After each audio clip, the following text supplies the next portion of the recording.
everyone, Liliana from Vanilla and Canela here. Welcome back to my channel and to another video. So today is Friday, 4 o'clock in the afternoon. Alex has just finished school, and as you know, if you are in the UK, and I know a lot of other countries are doing this, school is over for the next at least 12 weeks. 12 weeks, you guys. So I just wanted to share with you through these uncertain times, we're all trying to have enough food for our families, and I thought I can't do much for you, but I can try and share with you some of the tips that I use to either store food or make food last longer or make the most of a piece of meat. I'm about to cook a roast and I'm going to show you just how much I can get from one chicken. But before I do that, take a look at these extra tips.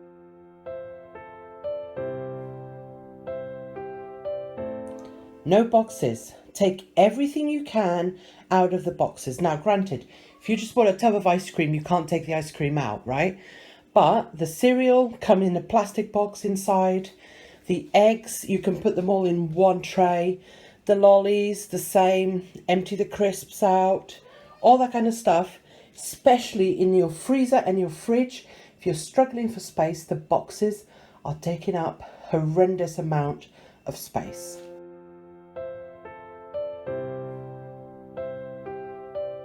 My next tip is, first of all, go through all your condiments. If there's anything out of date, get rid of it. It's just taking up precious space in your fridge. Also, there are things that you do not need to have in the fridge, like unopened bottles of pop, unless you intend to use them, which is the case here. Also, eggs in the UK do not need to be in the fridge as long as they are lion stamped. So don't put them in the fridge. Things like carrots do not need to go in the fridge. If you think about the supermarket, they are not in the fridge area. If you are trying to keep them as fresh as possible, a great thing to do would be to get a plastic box with lid. Just pop it outside in your back garden so they keep nice and cool at this time of year. The same with oranges and this type of fruit. Citrus fruit lasts such a long time. Not the same with bananas. Bananas, they're gone, right? But this kind of fruit, you can just pop it outside if you don't have room in your fridge. Again, just close the box with find a box with a lid, or even a, what do you call it? A cooler, and just put them inside the cooler outside, and they are fine.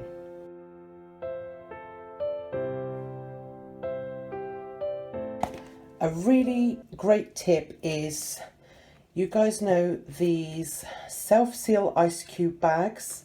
Fill it up with milk and freeze it, and then literally you can take 1 or 2 depending on how much milk you want, and just pop it in your cup of tea. Now, if you don't want that to cool down your tea too much the night before, you know how many cups of tea more or less you have a day. You can just cut them out, leave them in the fridge so they'll be defrosted in the morning. But what that means is that you can have fresh milk a lot longer.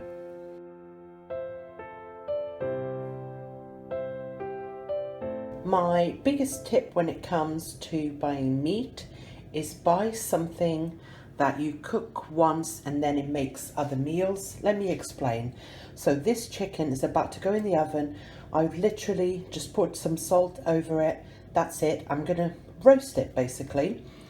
Once we have a roast tonight, tomorrow, well, later on tonight, I will pick all the leftover chicken meat from the chicken. That chicken meat will make curry. The chicken bones will make chicken stock. And then with that chicken stock, I am going to make some soup as well. So let's get this baby in the oven. So I wanted to show you the leftovers. So this is all the chicken that was left over from the roast yesterday. We ate the legs, and Alex ate one of the wings and part of one of the legs. It's our favorite meat. this would be our least favorite. So this I'm going to use in a curry. And this is all we had left over vegetables wise. So there were no potatoes left over. So I'm going to put that into the soup I make today. And then all the bone stuff that is going to make the stock. So I'm just about to drain this off so I can use it to make the soup. So my favorite type of soup is lentil soup, and all you need really is lentils, an onion, and this is a frozen garlic, and then you would need stock, or if you don't have stock you can just use like a stock cube or bouillon. That works as well. That is all you need to make this soup, and it will be delicious. It will fill your family's bellies up. But I'm going to show you how I'm going to do it today. I've got to say, I also use olive oil, and what I do is I warm up some olive oil and then dice the onion. Don't have to dice it thinly because I put it through, you know, I blitz it all at the end. Let me show you what I mean. So this is what I've done. There's garlic. I would say that's probably like 3 garlic cloves, and then the onion, and I'm just gonna soften the onion and the garlic. So the onions are nice and soft, and before they start going golden, I'm gonna add about roughly a cup of lentils. This is what I mean, you guys. So very cheaply you've got the most delicious soup. Honest to God, it's so good. And what I like to do is just give it a good mix and even put it on just for a little bit. You can hear it.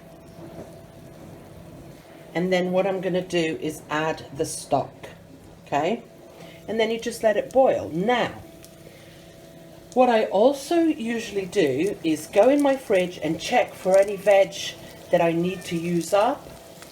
In this case I have quite a lot of carrots, so I've got like about 3 carrots here. Okay, so that's bubbling now. I'm going to add just a load of stock. Give it a good stir.